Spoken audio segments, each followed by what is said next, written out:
Halo teman-teman semuanya, selamat datang kembali di channel ini. Jumpa lagi dengan saya Vicky Himpong. Semoga kalian semua selalu dalam keadaan yang sehat.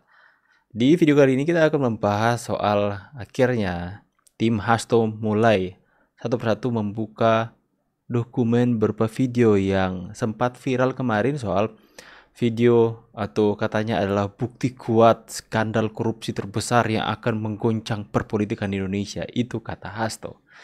Itu dititipkan kepada Koni dan itu menjadi sebuah berita yang sangat viral yang dikatakan oleh Hasto, Koni, dan tim mereka adalah bom waktu yang sewaktu-waktu bisa meledak yang akan menggoncang perpolitikan di Indonesia.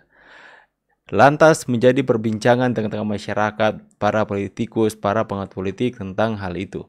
Ada yang mengatakan bahwa itu adalah sebuah bukti yang mempunyai kekuatan hukum yang kuat untuk menjerumuskan orang-orang yang mereka tuduhkan ke dalam penjara. Ada juga yang mengatakan itu hanyalah gertak sambal doang. Ya, kemudian seiring berjalannya waktu, seperti Pak Jokowi katakan, itu waktu yang akan mengujinya, waktu yang akan membuktikan, teman-teman. Ketika Hasto sekarang sudah ditahan oleh KPK karena statusnya tersangka kasus korupsi, ya perlahan-lahan mereka mulai mengeluarkan yang mereka katakan adalah bukti. Tahu nggak teman-teman? Ternyata itu cukup menggelitik saya ya.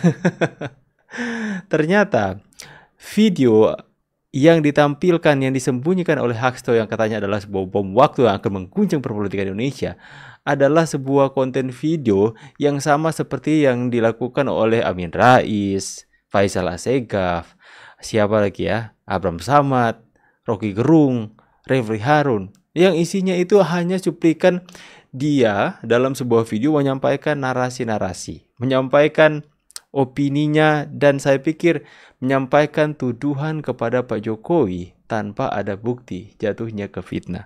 Sebelum kita bahas lebih jauh, coba kita sama-sama lihat dulu cuplikan video file yang di Rusia yang katanya mereka mulai dibuka. Ini kan tot. Terima kasih seluruh masyarakat Indonesia yang saya cintai dan banggakan. Wow. Cerita ini diawali pada Kami tanggal nggak mau Anda 7 cintai, Mei Pak. 2024 ketika saya menghadiri pidato pemilu dan jalan kebudayaan yang disampaikan oleh Prof. Sulistyowati di UI. Di situ saya bertemu dengan Bapak Novel Baswedan, Pak Rocky Gerung, dan tokoh-tokoh civil society lainnya. Ketika saya bertemu dengan Mas Novel Baswedan, beliau menanyakan ke saya perlu konfirmasi apakah betul PDI Perjuangan yang memelopori perubahan Undang-Undang KPK yang mengkerdilkan KPK di dalam upaya pemberantasan korupsi. Saya katakan dengan tegas kepada Mas Novel Baswedan saat itu, inilah kalau ada hal-hal yang buruk oleh Presiden Jokowi selalu dilimpahkan kepada PDI Perjuangan dan juga Ibu Megawati Soekarno Putri. Tetapi ketika ada hal-hal yang positif selalu diambil oleh Presiden Jokowi tanpa menyisakan benefit bagi kepentingan PDI Perjuangan. Mengapa saya katakan seperti itu? Revisi Undang-Undang KPK termasuk kabar buruk yang disampaikan bahwa itu adalah ulah PDI Perjuangan. Sebagai Sekretaris Jenderal DPD Perjuangan, saya sampaikan kepada Mas Novel bahwa saya adalah sekjen yang sangat getol menjabarkan perintah Ibu Megawati Soekarno Putri bagaimana PDI Perjuangan memerangi korupsi. Karena itulah tuduhan bahwa revisi Undang-Undang KPK diarsiteki oleh PDI Perjuangan itu sangat salah. Saya ingat ketika saya bertemu dengan Presiden Jokowi di Istana Merdeka. Menjelang Mas Gibran dan Mas Bobi mau mencalonkan sebagai wali kota Solo dan wali kota Medan. Saya mengatakan kepada Pak Presiden Jokowi sekaligus untuk menguji keseriusan beliau di dalam mencalonkan anak dan menantunya. Pak Presiden, apakah betul Bapak mau mencalonkan Mas Gibran dan Mas Bobi sebagai wali kota? Loh kenapa Pak Sekjen? Karena ketika Mas Gibran dan Mas Bobi sebagai wali kota, maka otomatis dia menjadi pejabat negara. Dan ini akan sangat rawan terhadap berbagai bentuk gratifikasi, suap, dan berbagai tindakan korupsi lainnya. Presiden Jokowi sempat termenung saat itu. Dan kemudian dari situlah saya merasakan bahwa pertanyaan saya ini sangat mengusik perhatian dari beliau. Karena saya tegaskan bahwa ketika Mas Gibran dan Mas Bobi menjadi wali kota, maka dengan mudah akan terkena operasi tangkap tangan dari KPK dan juga aparat penegak hukum yang lain. Maksud saya bertanya kepada Presiden Jokowi adalah untuk mengingatkan bahwa beliau sudah presiden.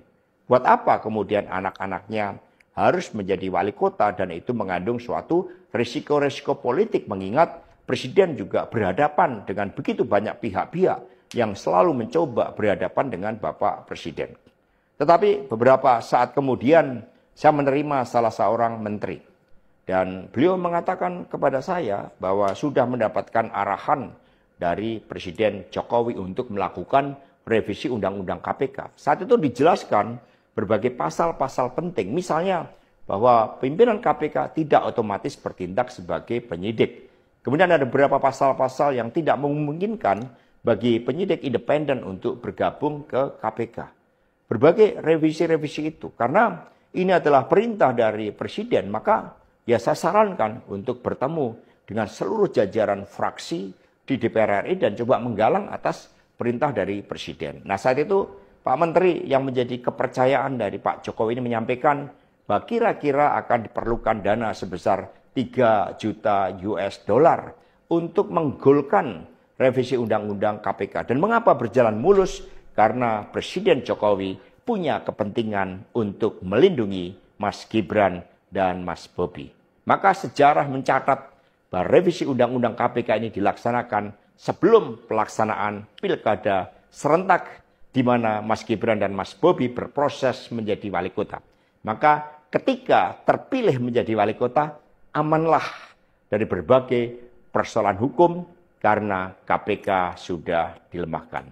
Jadi dari keterangan saya, yang saya pertanggungjawabkan secara hukum, secara politik, yang saya pertanggungjawabkan di atas Tuhan yang Maha Kuasa tentang kebenaran pernyataan saya ini, meskipun tanpa bukti, rakyat Indonesia bisa mengetahui bahwa pelemahan KPK dilakukan oleh Presiden Jokowi, kemudian dampaknya dituduh. Ya teman-teman, dia sendiri mengaku, ya pakai bawa-bawa nama Tuhan lagi, Pak. Nggak takut, Pak, kualat. Udah kualat, ternyata sudah ditahan KPK, masuk penjara ya. Ya, dia sendiri mengatakan bahwa perkataannya itu tanpa bukti.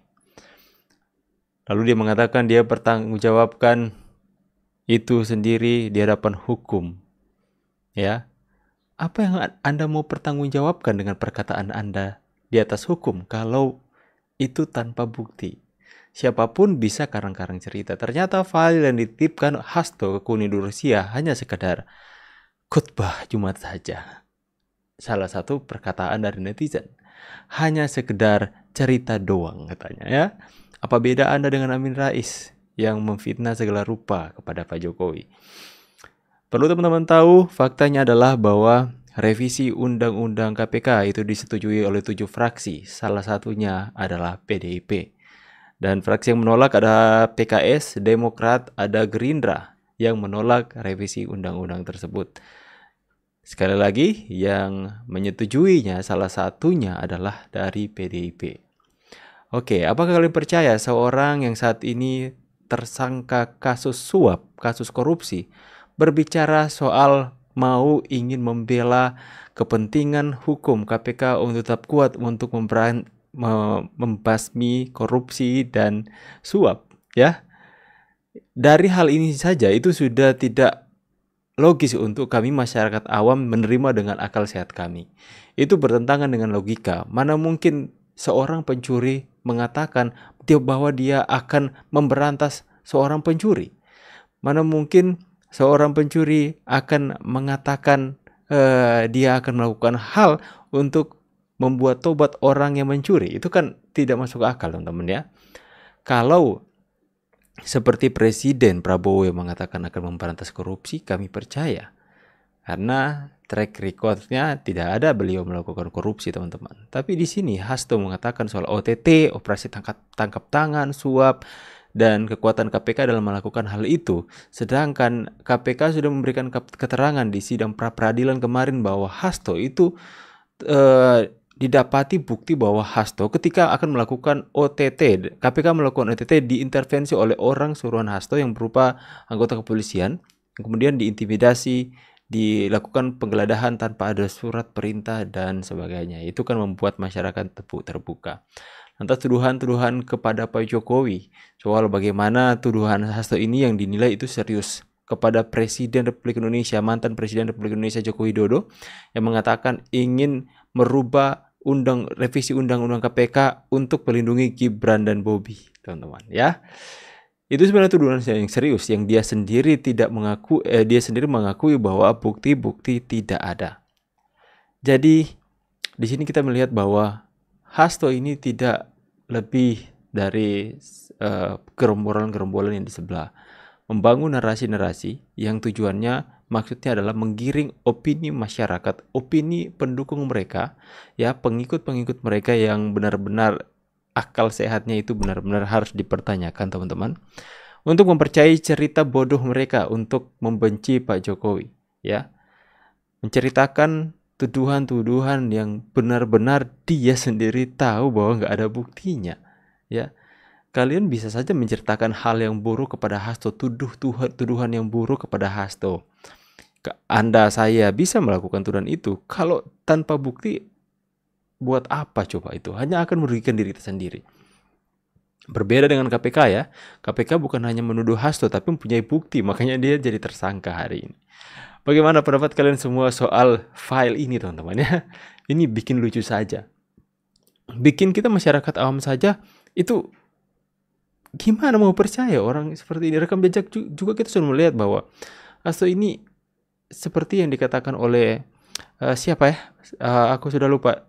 Mr. Key, ya, Bang Kodari, mengatakan bahwa Hasto ini produsen sekaligus konsumen sekaligus produsen hoax. Karena beliau itu mendapatkan, misalnya ketika Pak Jokowi mengatakan saya akan perintahkan TNI, Jenderal TNI, Kapolri, Kejaksaan Agung untuk gigit. Itu adalah sebuah perkataan untuk memberantas para mafia-mafia yang disampaikan dalam satu pidato di acara apa, aku udah lupa, teman-teman. Tapi dia mengatakan bahwa itu adalah bentuk Pak Jokowi untuk abuse of power. Ya, teman-teman, biar kalian semua bisa kalian coba berpikir dengan logika dan akal sehat. Apakah ini kalian mau percaya dengan perkataan Hasto? Tulis di kolom komentar. Kalau percaya tulis percaya, kalau nggak percaya kalian bisa tulis moh. Saya Vicky pamit. See you on the next video and God bless. Bye guys.